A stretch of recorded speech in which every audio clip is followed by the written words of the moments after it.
कि मैं जब आता हूं है तो ब्रह्मा के द्वारा जो पहले पहले 4 बच्चे पैदा होते हैं, जिनकी प्रत्यक्षता होती है, तो उन 4 बच्चों में जो गाए हुए हैं सनक सनातन सनंदन सनत कुमार, उन्हीं का नाम तुलसीदास ने राम लक्ष्मण भरत शत्रुघ्न दे दिया।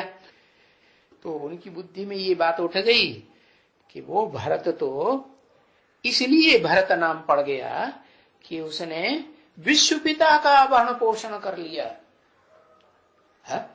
विश्व पिता का कर लिया तो जैसे सारे विश्व का भरण पोषण हो गया। बाकी जो और जो तो 2 थे उन्होंने उतना पूरा भरण पोषण नहीं कर पाया। क्यों नहीं कर पाया? क्योंकि उतना विश्वास पैदा नहीं हुआ। इसलिए वो आत्मा जो है ना, वो जो पक्के पक्के सूर्यवंशी 12 मन के हैं, उनमें तो मुखिया बन जाती है विनाशकारी धर्मों की। विनाशकारी धर्मों की शुरुआत कब से होती है पता है?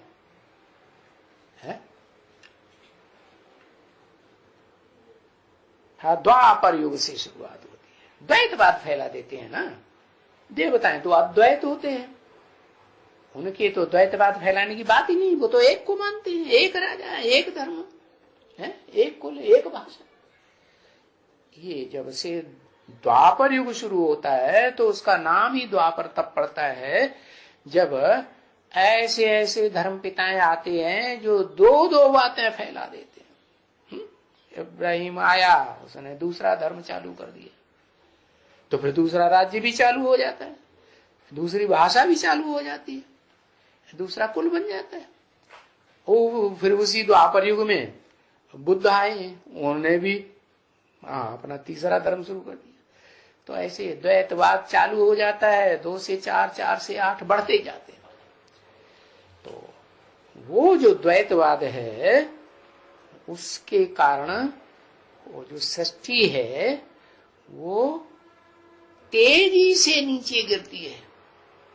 क्या एका तो रहता नहीं है, एका नहीं रहता है तो एक दूसरे की मारामारी शुरू हो देता है। अब मारामारी करेंगे, हिंसा करेंगे तो विनाश होगा कि नहीं होगा? हिंसा से तो विनाश ही होता है। तो यही बताया कि ये जो द्वैतवाद है उसका भी फाउंडेशन कहां पड़ता है? संगम युग में। किसके द्वारा है? पहले पहले फाउंडेशन किसने डाला?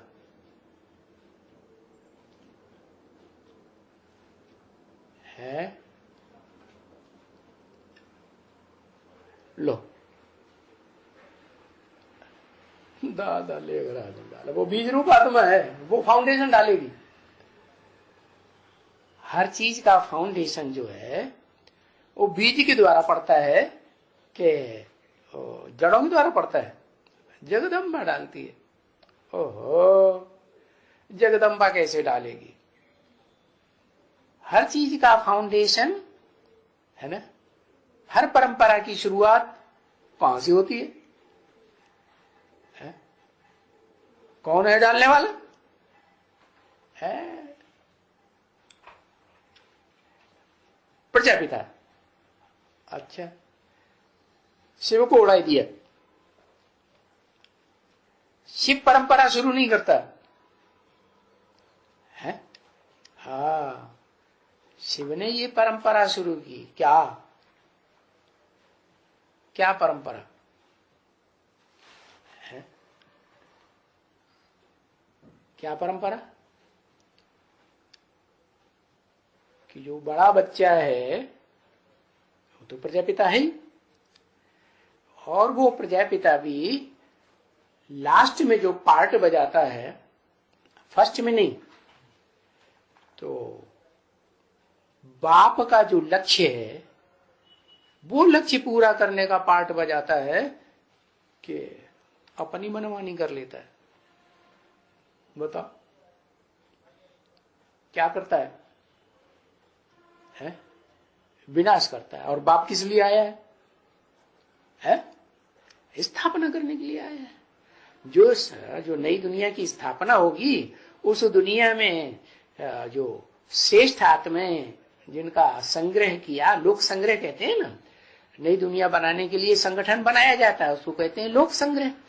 तो नई दुनिया बनाने के लिए जो आत्माएं तैयार की, जिनका संगठन बनाया, उनकी पालना के लिए भी तो कोई चाहिए है।